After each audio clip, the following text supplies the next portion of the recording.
attend remotely. We know the busy schedules everyone has. And welcome to the people who are here in person. My name is Joan Jennings. I'm on the TOPS program, which is a consortium project basically centered around knowledge management. Knowledge sharing, identifying good practices, disseminating promising practices.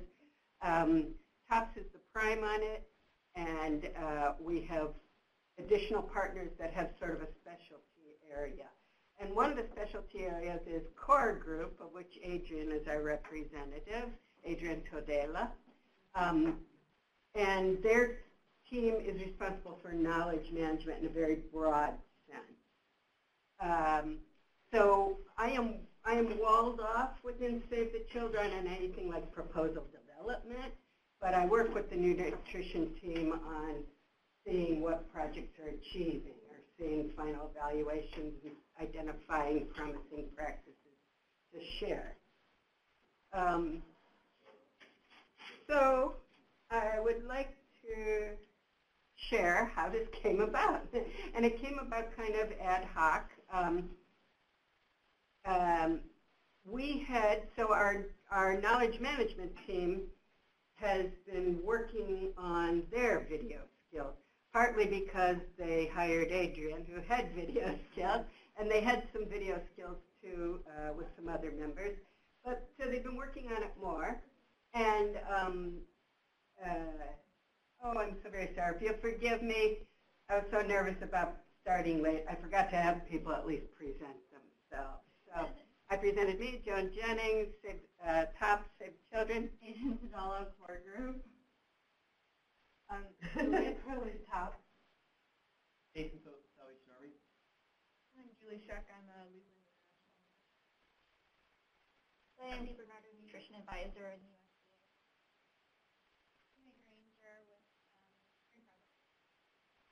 Kelly McDonald with the Spring Project. Francis James with the Spring Project. And Kate Litton, Spring Project. We got it for Yeah. Sorry. You came in an Uber. I drove. It was even worse idea. Oh, I bet it was. Christy Galley, Global Health Consultant. And we're presenting ourselves, Carolyn and Altrina. I'm Carolyn O'Donnell. I'm a senior specialist here with Save the Children, and I used to support the Southwest Uganda program. And I'm Altrina McCoria, Director of Country Initiatives on the Spring Project. Good. And, sorry, yes, we'll use the mic to help the people online. So there's a bunch of ne'er-do-wells in the room. And can you, do you want to share who's online?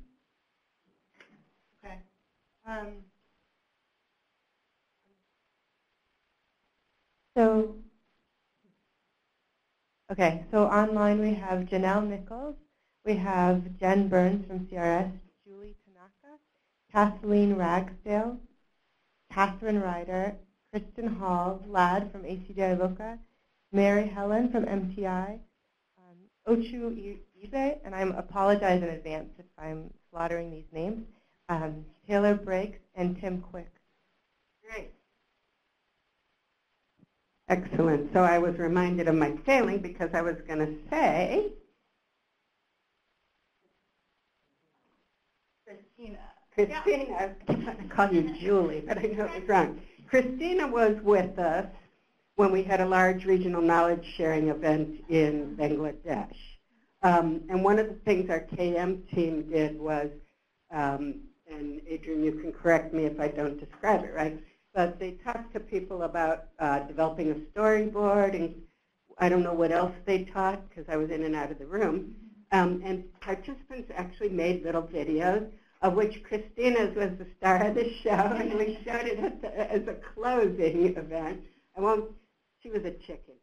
But when I saw that, I didn't realize what skills our TOPS team had to draw on. So I was racking my brain, how could we draw on their skills? And also my own self, I didn't really have any video skills, but clearly it's a growing area of interest. So then sitting with our nutrition team, and Carolyn here's part of that, the Save the Children was a sub on the Spring Project in southwestern Uganda.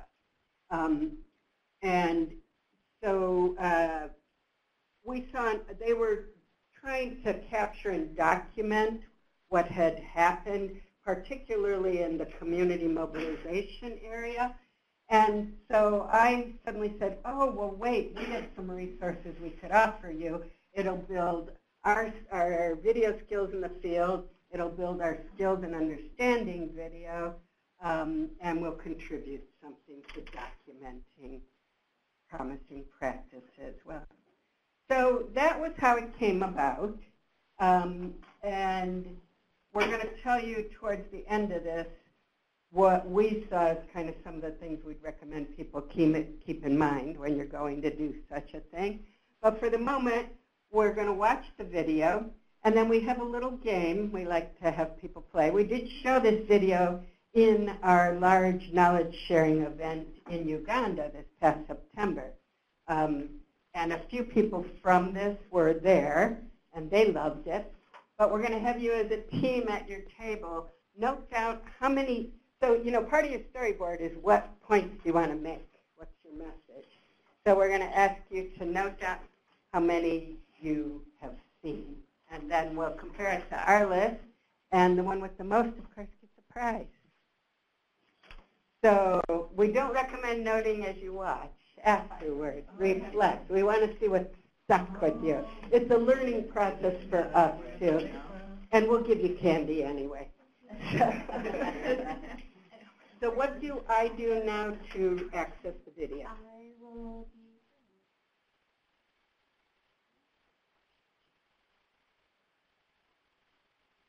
And before we play it, actually, we will tell the people on.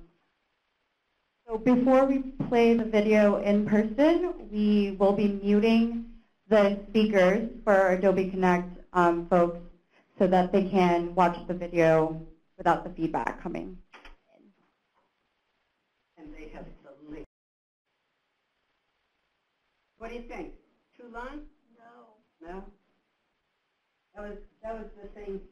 Well, we'll go into this later, but finding this balance between PR, promo, heartstrings versus instructional video, and we were kind of trying to shoot somewhere in the middle, and that was a little bit new for us. Sorry, I forgot the. So trying to find the right balance between a promotional video that tugs at your heartstrings versus an instructional video. And we do want to hold questions till the end, but can you jot it down, or do you just want clarification, something? But we want to talk about, and luckily we have all kinds of resources here, so we can kind of talk about any aspect of this you'd like. But we want to do our game now, because the lights were dim. So does everyone have a piece of paper? And we'll give you 5 minutes to jot down. You might want to, well, I don't know, you might want to join with them. 2 guys, they need a woman. Jot down as many as you can real briefly, and then compare and share and make a composite list. And you remotely can do the same, and we also later on have the answers to send you, correct? Julia is nodding her head. And I'm going to pass out the answers, but I'm going to turn them face down, so don't you all cheat. Now there's answers on the back. I can't do that.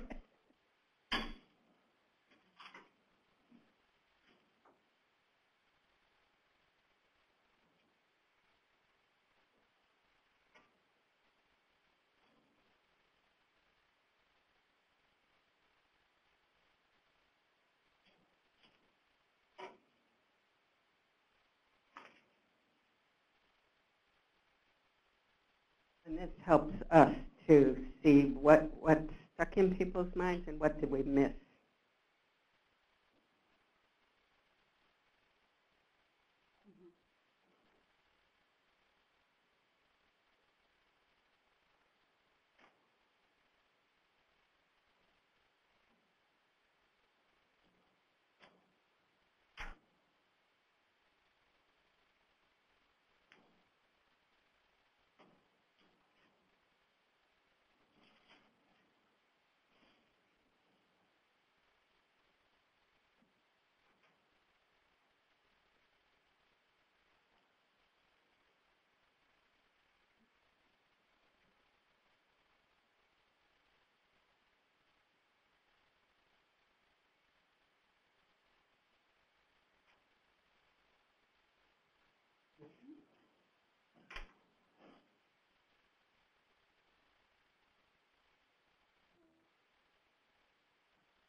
Okay, one more minute.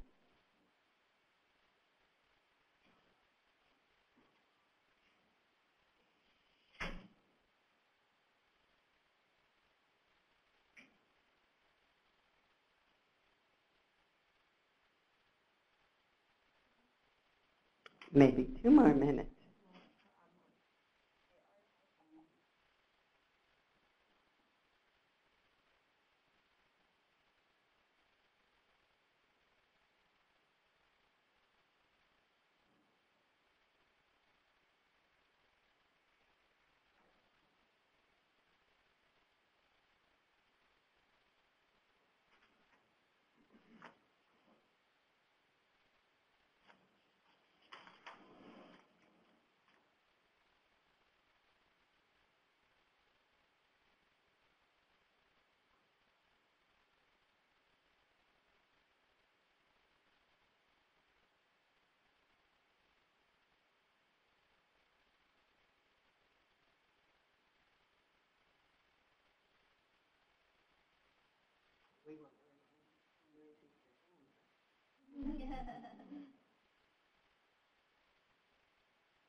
And just one more quick point I didn't make at the start. The spring project as a whole was much bigger than just this. This is a piece. There was a lot of policy and advocacy issues going on, a lot of training of Ministry of Health staff in nutrition and other. So this was just one piece. Okay, so here, who has 10 points or more noted down? Haven't seen you in a while. Have a piece of candy.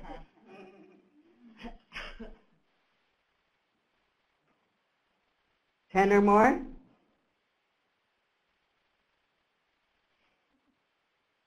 There you go. You guys said. So will you share what are one of the points you noted? Pre-existing beliefs.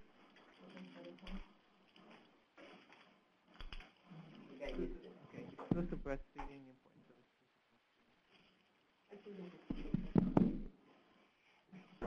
the importance of exclusive breastfeeding. Community ownership being key. And over here, oh, now the mouths are full of candy. That was a mistake. That the work was supported by the MOH and other government leaders and entities. The target audience was fathers, grandmothers, and mothers for the video section. Have to chew my reward. Diversification of food products that are already available. Good. We'll go through here, and then we'll ask to hear remotely. Just the idea of needing more when you're sick, and that including care as well as food. And I noted the importance of modeling, using different mentor sort of groups. Yeah, those videos were testimonials from local people, and it was intended for that purpose. People online also said promoting local foods not used before, community involvement using resources available, involving the existing structures, particularly VHTs were key, and then engaging men as fabulous fathers was also critical. So that's similar to what he was saying, to creating an effective program. And then the other one was using both participants and talking heads as experts were compelling. And then this is a long one, so heads up. Support coordination committees, helping the community to generate their own response to malnutrition through the community action cycle and using community members, teach their neighbors. Yeah, Telesfor Kabore, the gentleman you saw from Save the Children that sort of helped work on the community action cycle, he is wonderful. He couldn't be here today, but one of the things I love is when I go out to the field, the people working on the project say to me, "Oh, Telesfor was here. We love him." And they don't say we partied with him. They say he taught us all about this, and he praised what we're doing in this, and he showed us how we could do a bit of that. And we just go, So if Telesfor was here, we say kudos, Telesfor, if we could only clone him. And then another key point you mentioned involving fathers, the fabulous fathers.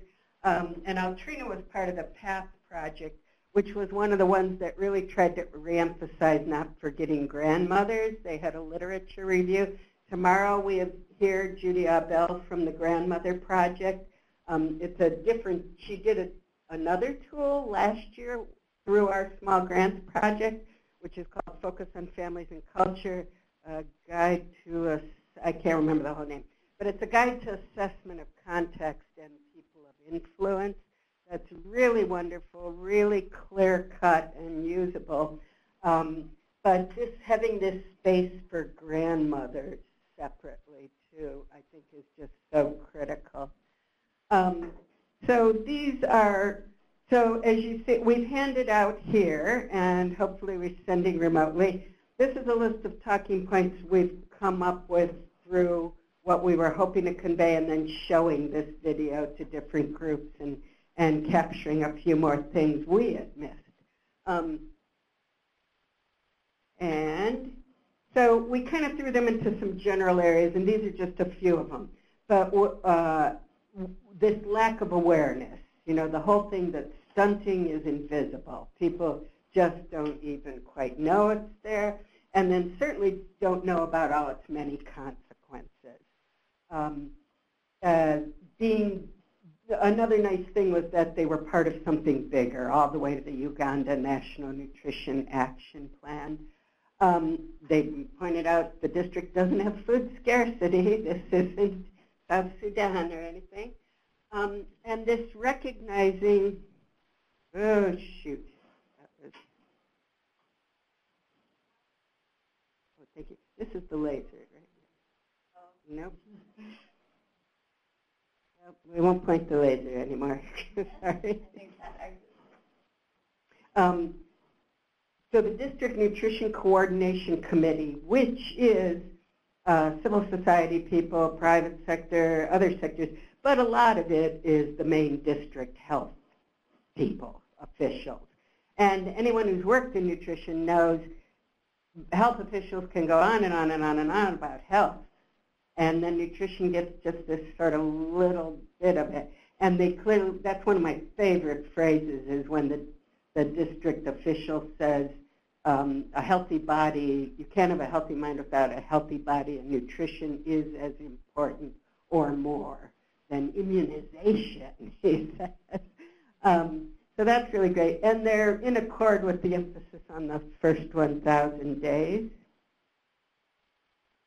And then the use of video, which the spring people can probably talk more to that too if we want to hear about that. They've been doing a lot with the use of video. But well, what we really like as implementing people is we really want to break this sort of someone's trained to come talk to you and tell you what to do. And it's hard to break that because everybody's trained pedagogically to know all the answers. but the video really kind of, by having, as you pointed out, people from the community, really helps facilitate that. And I think, I'm forgetting his name, but the other gentleman, and we also learned blue photographs really well. The gentleman in the blue shirt, you know, he said, so they feel free to share. It's a very non-threatening environment that they cultivate.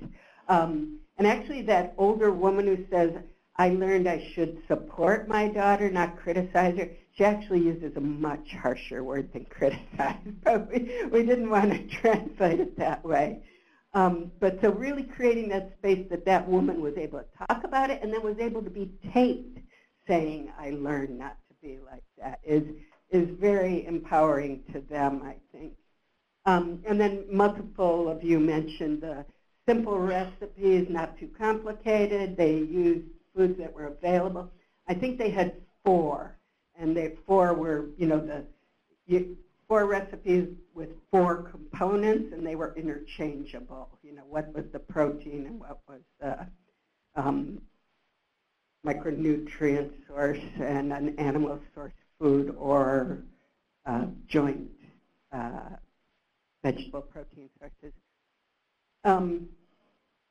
And then we, so again, we didn't want to make this kind of like, number one, this was a very short project. It was stalled in implementing, and it ended sooner than most people hoped. So this was around a year and a half. So, so we didn't want to go, you know, like heavily, and baseline said this, you know, that's kind of boring too in a video. But we really had these testimonials. We only picked out what we heard again and again and again from multiple sources. This is not a propaganda video. This is a documentation video. So we heard repeatedly that everyone felt that immediate breastfeeding and exclusive breastfeeding, the 6 months had improved, and that there was a much more focus on a diverse introduction of diverse complementary foods, and recognizing, and I tease them, I freak out about vegetable gardens that have things that are not nutrient rich, like tomatoes.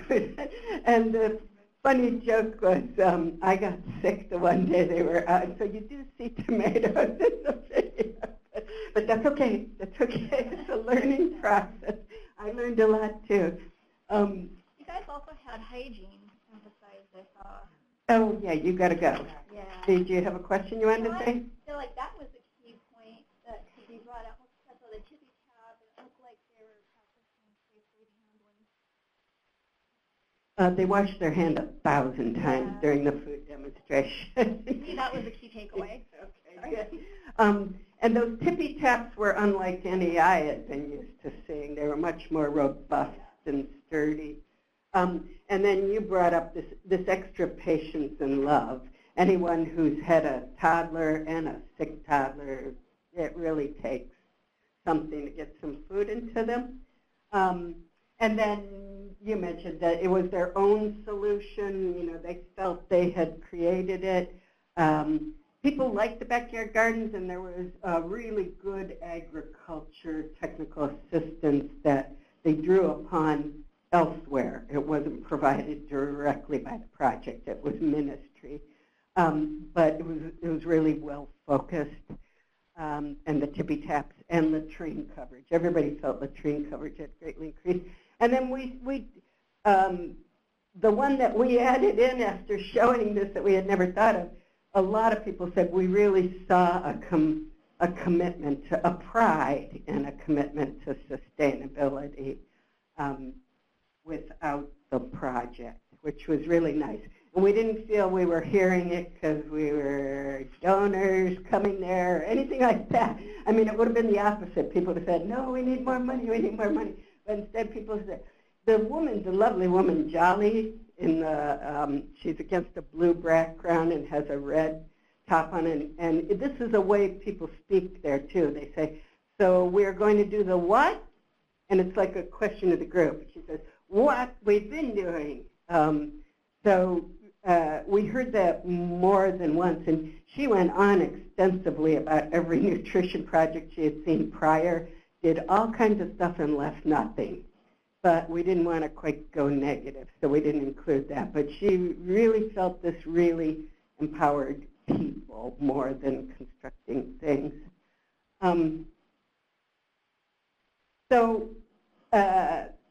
Would you like to, do you have a few questions about what you saw about all this? And then the next part is we're going to talk about what we experienced. We were both coming at this from different perspectives and learning to understand each other and a new context for both of us. So we learned a lot.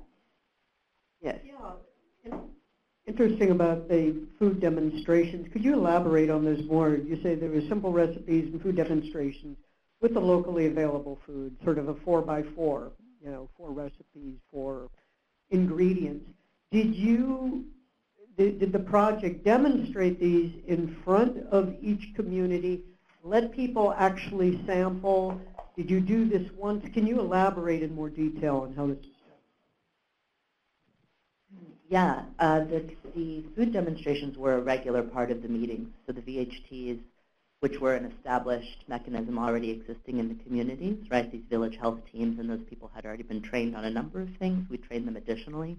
They would have the food demonstrations regularly in their communities, and not to say that they would do all 4 components and 4 recipes at one time, but they would offer that as, here's a variety of options, and today we're going to cook the combination of plantain plus groundnut plus amaranth, so that they would show the different types, and then everyone who was there would eat it together. For the children.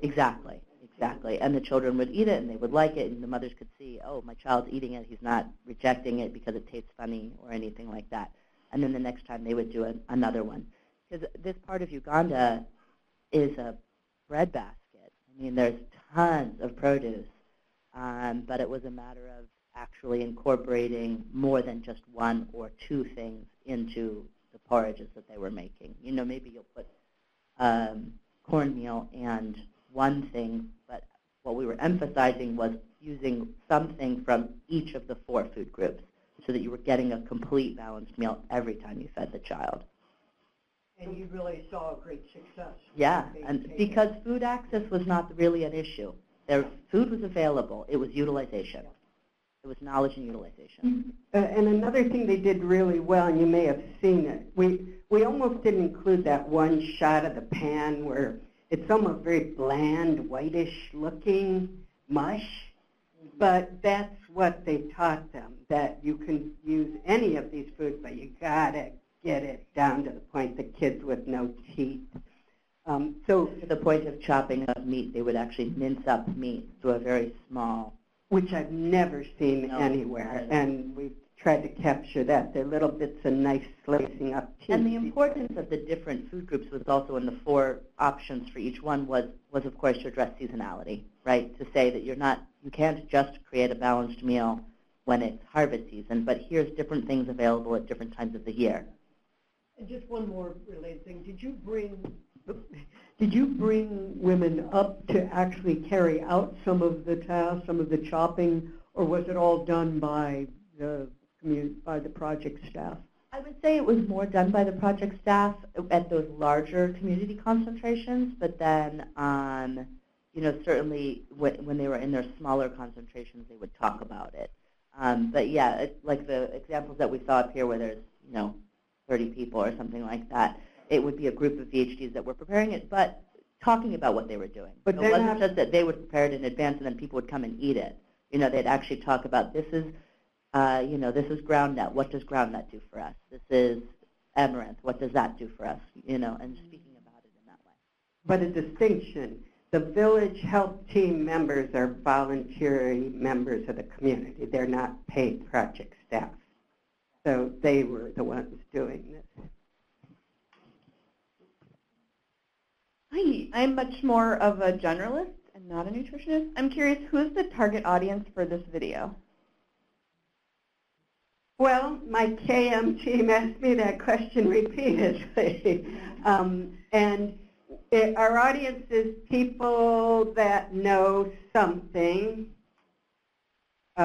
people that are interested in donating, but this would just be one piece of a outreach to them. So this is part of a multiple documentation of things going on in relation to the community action cycle. So we do see it as a donor community. We do see it as the technical implementers. We do not see it as people who, donor community, I mean USAID, ECHO. I don't mean mom and dad home sending $5. We do not see it like that at all.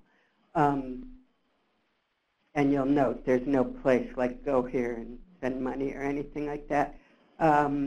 We also, actually Telesfor is using this with the talking points to motivate projects as he's going in to introduce them to the community action cycle.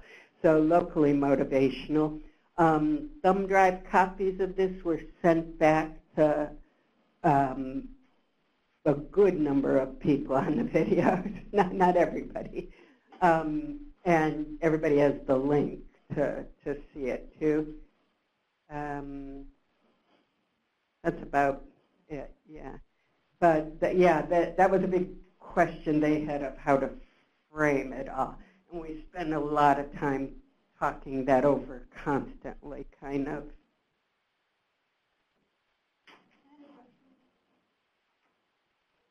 Do we have any questions on this? So I'm actually working on Uganda for spring, but this was before my time. So I've been trying to familiarize myself with it more. And one part I was a little unclear on was the development of the key messages, those 4 messages: exclusive breastfeeding and feeding a recuperating child. So like the topics and the content was created amongst the community members, but were those messages identified by staff ahead of time or facilitated by project staff? What was that process? That was based on some pretty extensive formative research that was conducted in those target districts to see what were identified as the real gaps in knowledge and behavior. And so those 4 key behaviors were identified as both spring and USAID priorities, but also particular gaps in those areas. And then the other, I think, kind of interesting point that was touched on in the video to note about the formative research was the development of the SBCC concept and strategy, which was to really capitalize on the emotional connection to touch these, what did we call them, hot buttons. So the formative research was done through this like sort of iterative emotional response methodology where we conducted a number of focus groups, and we're trying to identify what were motivators for people to change their behavior, specifically in these contexts, and not just with mothers, but also with fathers and grandmothers, since they were also target audiences. So what would be motivators for them to try to change their behavior around, when their child was sick and actually taking him to the hospital rather than taking him to the herbalist, which was a pretty traditional practice. And we identified a couple of key emotional responses. One was like recognition in your community. There were a lot around sort of recognition and respect in the community. So then when we filmed the video testimonials, those were sort of driving points in what people talked about. We'll have some, go ahead. I want to know more about the caring practices. They talked about more food, more frequency, more patience, more whatever. How did you get to that? And then how did you promote it? Because it's more of a, more of a thinking thing than a doing thing. I'll throw one thing in. The woman you see saying that, Ruth, she was a nutritionist, but she essentially acted like an SBC person within the project. She just had a real empathetic, loving, even her relationship with everybody we saw in the field was real warm and equal. And so having the right people, too, is something we all really struggle with. I think that also links back to this more emotionally driven messaging, to where we're not just saying, here are the medical, factual things you have to do, but the testimonials, if you watch them, talk a lot about, they really pull up the heartstrings. It talks about a lot about, like, my hope for my child, how I feel when my child is sick. And so pulling on those emotions also help to people then conceptualize that this is an emotional reaction, that this behavior is a caring, loving reaction, and that it's all about caring and loving and supporting your children as best you can. So I think that's why that approach kind of helped to seep into the more caring practice. We did have a lot of grants. So we're going to, in a little bit, go into the functionality of trying to do this, and we had some problems with rain. But we did have grandmothers talking to us about using the home garden to be a source of more nutritious foods that they were giving to the grandchild while waiting for mom to get back from market or from the field or something. So this kind of tying in everybody. We had a lot of good testimonials from men, but we were trying to keep a balance in how many speakers. But we had a lot of good. They didn't have a lot of depth content to the message, but they said, we do this, we know this, it's our role to do this.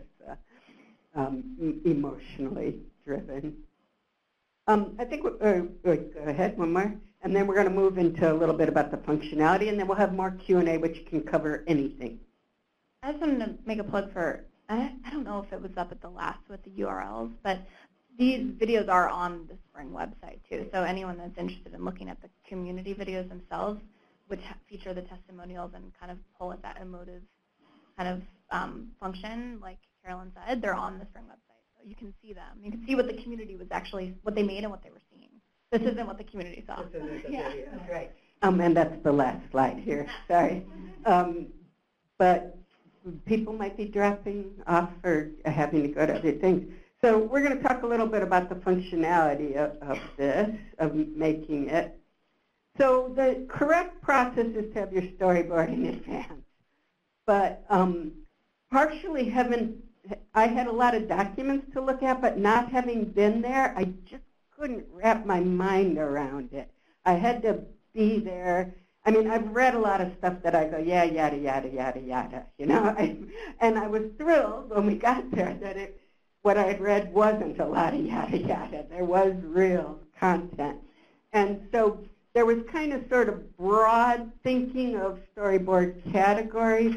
And so my role with the team was to look through, to talk with the local staff about who could be interviewed and what would they speak to best.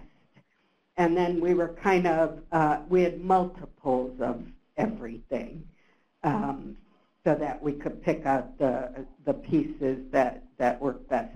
So we knew so we were arranging, there were a lot of, we arranged well in advance the different categories of meetings and people we needed to have scheduled, and then we began to schedule more precisely what we were going to limit each interview to focus in on, rather than saying, so tell us all about the project. We had specific topic areas for different people. And that seemed to work okay. And then transcribing all this, so then what they needed from me as the technical storyboard sort of person was to run through every role. 40 hours? How many hours do we have? A lot of hours. And put time signatures on exactly what piece I thought was important from that. So they could start to cut and clip. And then we started to map out the storyboard and figure out where those clips went. And then I cannot tell you, but so this B-roll, they kept talking about B-roll, B-roll, B-roll. I know what it was. I know they'd go off in the car, but while I was reviewing. But I cannot tell you the difference in when we had those clips and then pulling it all together with the intermediary B-roll stuff. And Carolyn can vouch for this too. We will be going over what B-roll is in a few. And also, a mistake I made was not clarifying what isn't a B-roll and what can microphones do and what can't they. So the one piece we lost was I thought we were actually audio and video filming the group's reenactment of watching the videos and talking and being facilitated by the VHT. But I didn't understand that was B-roll we were taking because I saw a camera and I saw a microphone. But the microphone was for the translator to be translating in our ears so we could be getting a feel. So there's a lot of pieces to put together. The audio, the translation, the language, the subtitling. There's many dialects. Luckily, we had someone from Uganda on our team who was able to find someone they knew that understood this area specifically. So we think, and then we had someone else cross-check the translation of the subtitles. So there's a huge amount of hours involved in this. And then weather again. I don't know if you noticed, but it was raining while one of the older men was talking. There was a lot of good stuff there that we couldn't use. Adrian spent hours and hours and hours working on sound and cleaning up background sound, and they did an excellent choice in sound equipment, but there was stuff we would have loved to use, but we couldn't. And one of the women in one of those groups, it poured rain, and they had all gone home, and they all came back. They were so sweet to have a chance to be interviewed again. And I think those are most of my points, right? Mm-hmm. Great. Thanks, Joan. So I'm going to talk about more of the production side and then just the post-production and how that went about. Like Joan said in the beginning, I came to TOPS. I came on to TOPS right when they were doing the pre-planning, the video planning for this documentation, and half of my background is in multimedia journalism, so I jumped on it, and it was good field experience too. I am in no way have a background in nutrition, so it was more, like committing to the skills that I have and then just listening and reviewing the documents that were provided and really learning just by being there and watching. So I and another core colleague of mine, Michelle Shapiro, were the other two members, the three-member team that went to Uganda. And in terms of just basic equipment, we had 2 DSLR cameras, a video light just in case with the weather changes, rain, if there's a lot of shadows, there's not enough light. And then for our audio, we had 2 audio recorders, a couple of mics, a shotgun mic for like ambient and background sound, and then wind muff to try to avoid that wind whizzing sound in your audio. And then for our file management, to actually record the video, we had brought a lot of SD cards and then 2 external hard drives, just because video and audio take up a lot of space, basically, on these SD cards.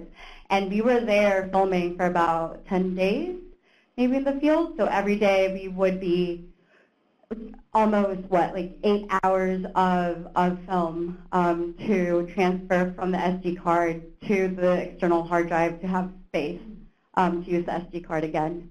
And then just because we knew that electricity might be unreliable in that region, brought a lot of extra batteries, chargers, and all of that good stuff.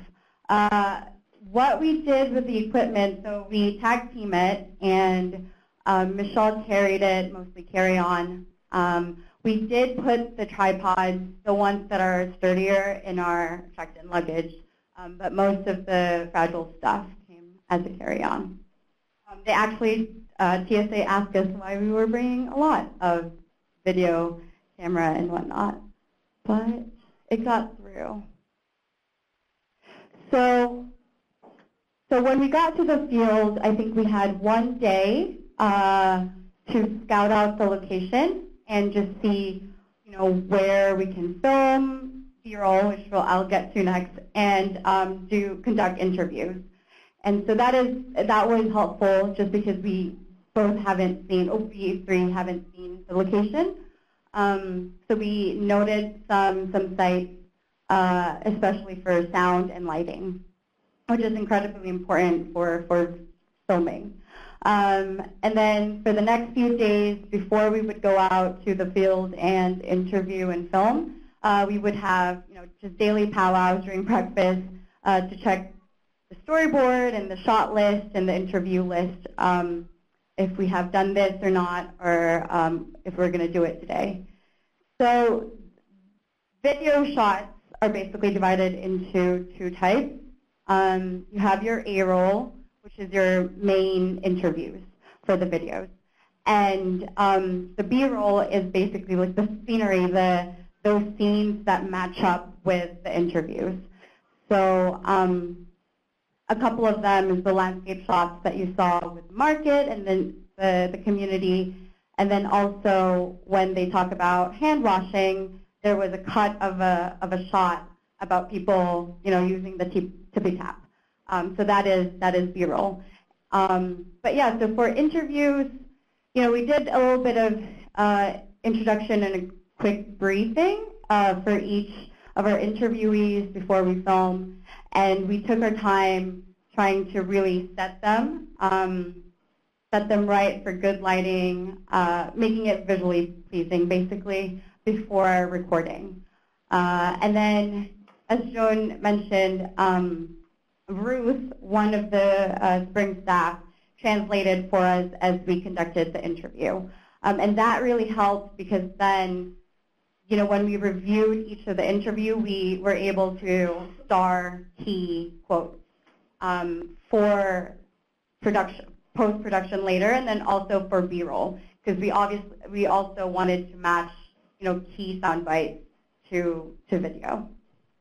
And then, yeah, B-roll, while listening to the interviews, we made a list of things that we wanted to capture, like breastfeeding, obviously, the food demonstrations.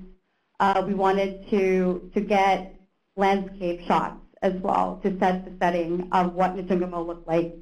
Yeah, and then the types of shots, setting, action, when they were making the food, breastfeeding, and detail shots, just to provide variety throughout the production. And then, like I said, we noted some of the sound bites as we conducted the interview. Yeah, so it was for responsibilities, Joan mainly did the interview. She was the interviewer, and Michelle and I tag team it. Her camera was used for the actual interviews, and mine was used for the B-roll shots. And then we were also videographer and audio engineer for each of the interviewees.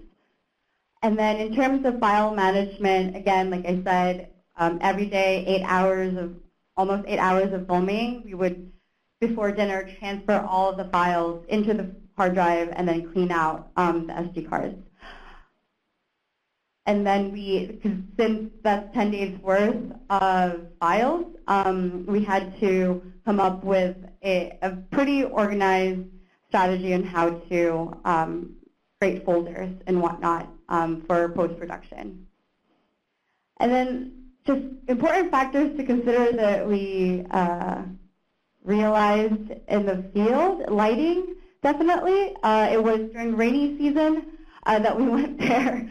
So it was rain in the morning, a little bit of sun, and then rain again. So I think the second day of filming, we really had to sit down and think about, okay, it looks like it's going to rain, so we need to conduct the interviews inside and think of where to do it. And then when it was sunny out, we rushed out and got landscape shots, got our B-roll, just because it's just better if it's not raining outside for B-roll. And yeah, so weather is really important, and background noise too, especially for your interviews. We had to find places where there weren't a lot of people and trucks coming, passing by. Anything on important factors?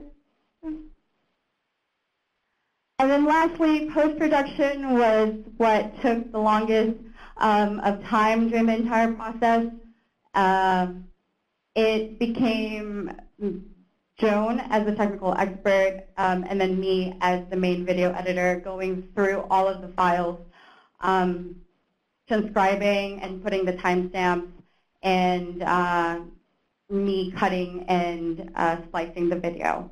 So this is where most of the real storyboard happened. After we, reviewed all of the files, we got a good structure of what we wanted the video to look like.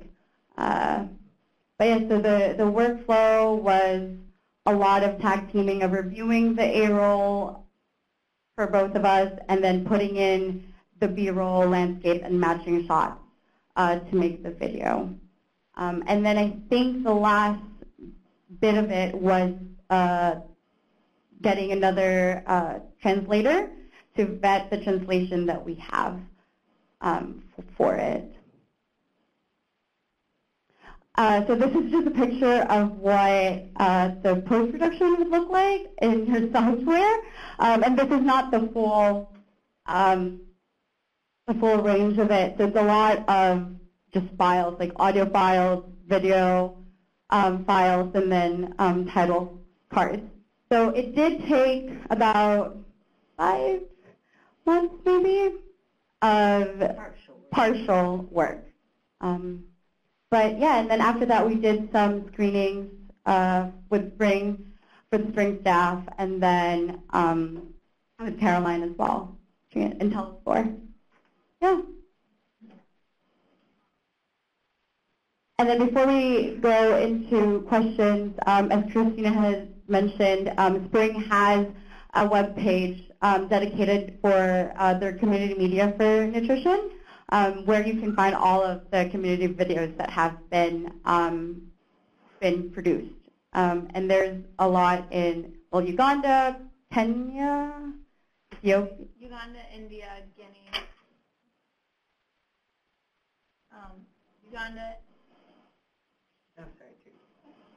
Uganda, India, Guinea, Senegal, Burkina Faso, and Niger. But also more info about the Uganda work overall, too. We have a webpage on all of the comprehensive Uganda programming, too. Right, and then they have also released the Spring's Community Video for Nutrition Guide, where they go over exactly how to produce the community videos. Community-led nutrition videos. Perfect. Very good. So we have a last bit of time here for any more questions. Now that we know what B-roll is, I can't tell you how critical it is. I thought they were just gallivanting around, but it made such a difference to the feel of it all. So I have a couple of practical, pragmatic kind of questions, but were there any entry permissions in terms of the equipment that you had to take into Uganda? How many, sorry, should I give you all these or just wait? No, go ahead. Just one or two. One or two, I just have 10. Oh, so yeah. We're taking your candy away. How many various communities were you in, or were you just in one community the whole time? So in terms of the permission to carry the equipment to airports, we did not, like, there's nothing really, as long as you're able to say that, oh, if they ask you, like, why you're bringing this, then you say we're there for documentation project, yeah. But nothing, no permission at all. We maybe should have thought of some of that because I went in the country separately from them. So like as Save the Children, we carry a lot of humanitarian identification, whereas I don't believe you have that. So in retrospect, I was very glad they arrived. Yeah. But that's something too. In Zambia, we went in like this, but we ended up, in Zambia, we actually ran into some situations where we didn't know we had rules, so we had to. And I think we had actually talked to our team on the ground about that in advance. Oh, Yeah, okay. so we had a team on the ground implementing this project, and as I recall, we had asked if this would be an issue, or if we would need to worry about that, because, for the project itself, the videos, the way they were displayed in the communities was Pico projectors, and those were all imported as well. So it was something, was sort of already on our radar in terms of what are the customs, how do you get equipment in, or, what are the official and unofficial customs situations. So we had not anticipated it being a problem, but, I mean, you never know when you get there, too, right? Yeah. And I think it also depends on, country by country. So it's worth checking. And we had an understanding that people knew the video was going to be produced and disseminated too, because I was particularly worried about that, about the district, and I can't think what he's called, but he's not a Ministry of Health, he's an actual government figure. But he was so smooth. At the end of it, we said, "You've done this before, haven't you?" And he said, "Yes." And your other question was the number of communities. I know we went to 2 sub-districts, and then I think we went to at least 3 communities in each sub-district, and maybe a few more. And some of that dancing at the end, they also, as part of their community mobilization, they took on things that were not particularly project objectives always, like they got. But, I mean, that certainly were related to them. Women, gender-based violence, I can't think of the structure, but the women's government structure was very skilled in that and interested in working with communities. So they did some of that, and they supported some drama group activities that were extraneous from the actual written plan. But it worked out really nicely for the video. So you gave us this nice list of talking points. And I was wondering if these talking points emerged from the video, like you developed the video and then you kind of saw what was coming out of it, or if you developed talking points first and used that to guide what you actually filmed in the video, what points you tried to cover in the video. Much of this was in my head as potential storyboard, but I wasn't sure if we'd see it, find it, and be able to document it, or like maybe like a third of it. Other stuff, like Adrian said, we sat down nightly and didn't look through every video, but just talked about what did we see today, what did we think we got out of that, what do we think we don't have yet that's important. So we were constantly building that de facto storyboard. And then as we showed this internally within SAVE, I think twice, if not 3 times. Twice at 3. Okay. It seemed like a lot of time. No, I'm joking. But we had good input from Carolyn and other members of the team and Telus4. And we added in videotaping Telus4 later when we saw there was kind of a unifying piece missing, which was lucky because he traveled constantly, but we nailed his shoes to the ground and videoed him. And then when we showed this in Uganda, there was a good handful added too. And if you have anything that's not on here, please leave it behind and star it, and we'll try to get it added to the list.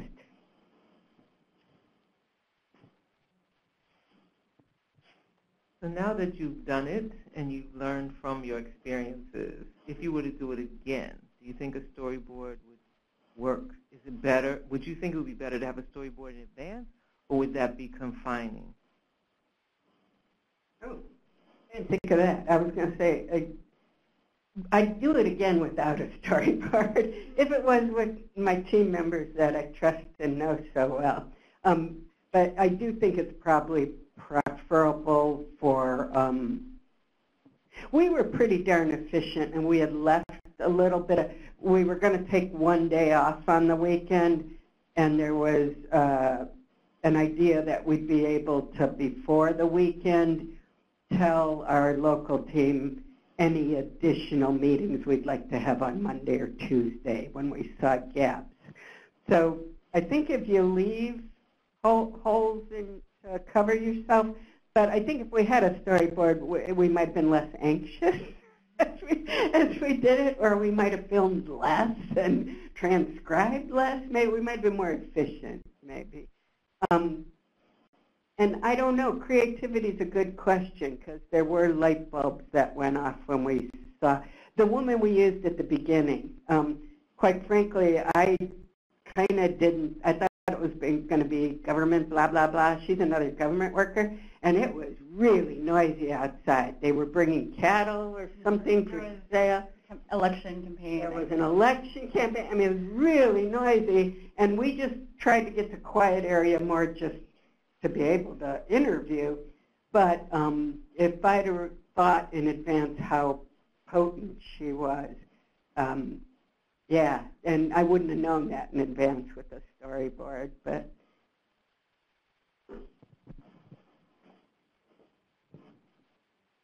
Just to share our experience, I think you guys have a pretty unique situation here where, Joan, you were able to actually be involved in the process from start to finish and actually go for the filming. But I would say just because, and Altrina, you pretty much know this, but for the benefit of everyone else, Spring has made a number of, has contracted video production vendors to make a number of kind of marketing, informational type videos like this. And it's our experience that you really have to, especially if you're working with like an outside firm, you really have to have a storyboard that's not just done by yourself, but kind of also vetted with like the partners and the different stakeholders within your organization first. Because otherwise, if you're not, you don't have the ability like Joan and Co did to do it internally and really maintain control, it could go off the rails very quickly. So, yeah. But there's still flexibility, and like you said, I think that's a great point that you still have flexibility even with a storyboard to change it and bend it and be creative as things pop up. So. Cool. We're getting down to the end of our glare on that clock always drives me crazy. We're done. So it was from 2 to 3:30, and we're getting close to the end. Any last questions? Any last comments? Any inspirations? We don't want to discourage you. I mean, we think video can be used for infinite variety of purposes. And the community-led videos that Spring is doing, where the community has even a strong role in producing and creating their own videos, is its own thing. That's just really fascinating. But this way of telling our story, again, telling our story to each other, it's really interesting. And I got to admit, I was a little more, I'm a techie, you know, but they really moved me. You know, I kept saying, we're not having anybody cry in this video, and, you know, stuff like this. And I don't want any raggedy-looking children. Everybody's got to look good. But there's a lot to experiment and explore, I think. It looks great. Good, good. It's that staging. Okay, give her and Michelle Shapiro, our dear friend. So thank you so much. Grab more cookies and fruit, water, not the stuff that's out in that corner. That belongs to the room next door. Candy, and thanks so much. leave your papers, and if there's anything you think we didn't capture, star it, because I'll be honest, I'm not going to read all of them. Thanks. Thanks, guys.